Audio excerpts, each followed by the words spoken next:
Could brain scan technology replace traditional focus groups in marketing?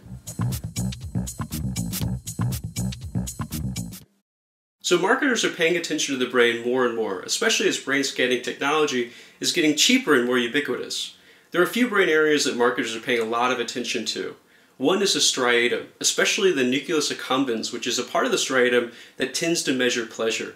The nucleus accumbens tends to light up whenever we experience anything pleasurable. Lots of studies have shown this. So whether you're listening to a song you really like, eating chocolate cake, or even being paid money for a job well done, the striatum, especially the nucleus accumbens, tends to light right up. So marketers are paying a lot of attention to this area, especially when it comes to different brands, and whether we like one brand over another. One such study had people in an fMRI machine think about driving one of two cars. One was a BMW, which tends to get positive ratings, and most people enjoy even the idea of driving a BMW. In another condition, they drove what was a generic German car of the time. What they found was that when people just imagined driving a BMW, their striatum, especially the nucleus accumbens, lit right up in the fMRI machine. In a follow-up study, they had people look at a myriad of different makes and models of cars and then examined how the striatum was lighting up. In one trial, all they had people do was fixate on the center of the screen while they showed car after car. In another trial, they had people actually think about what cars they would like to buy while they were looking at the screen. Then, across all the trials, they had people look at all the cars again and say definitively which car they'd most like to buy. What they found was that the striatum predicted which car they would later choose regardless of whether they were actively evaluating the car or not.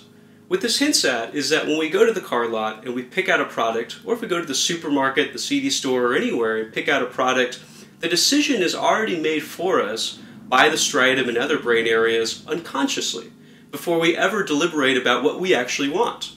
So when people were sitting there in the fMRI machine and just thinking to themselves, all I have to do is look at the center of the screen, their striatum was still lighting up, evaluating how much they liked or disliked, in this case, each car. And then when they thought later, okay, which of these would I like to buy, the striatum, or the nucleus accumbens part of the striatum, had already made that decision for them.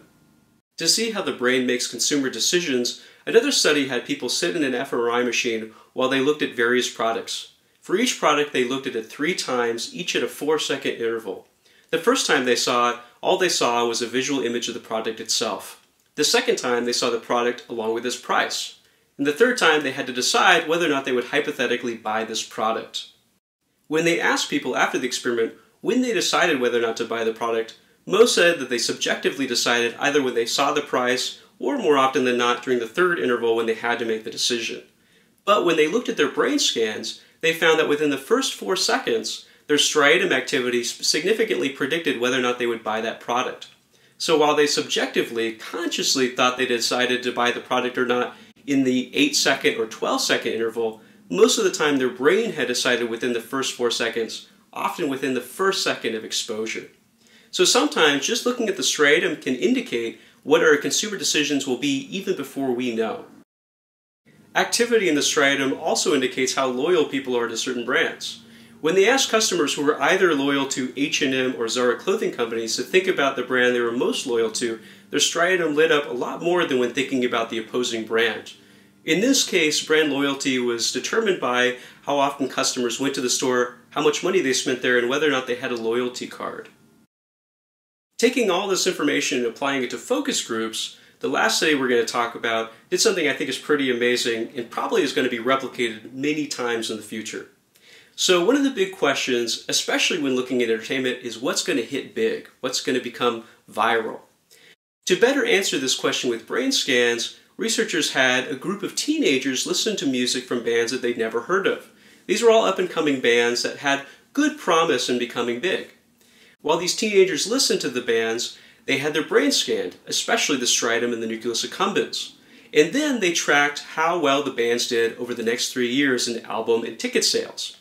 What they found was that when they had the teenagers just say whether or not they liked the band and try to discuss exactly why that is, that information wasn't very predictive of actual album and ticket sales for these bands for the next 3 years.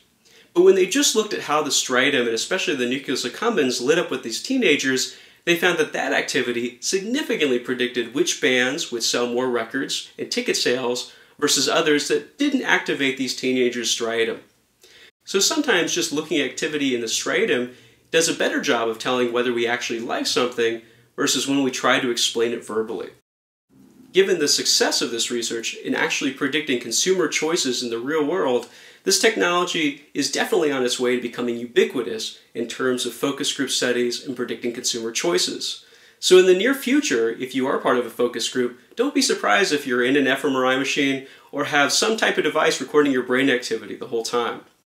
Now, some technologies that are just recording, for example, facial feedback or bodily feedback are already in our homes. Think of the Xbox One. Researchers and marketers are already on their way to recording your emotional reactions and your bodily reactions, even things like eye contact with the screen, and determining your interests in commercials, media, and video games. And they're going to be using this technology as it rolls out to further enhance their advertisements and media properties to make them more captivating to us. So if in the near future you decide to become, for example, a Nelson family, perhaps they'll install a computer chip in your striatum to figure out truly whether or not you're enjoying what you're seeing.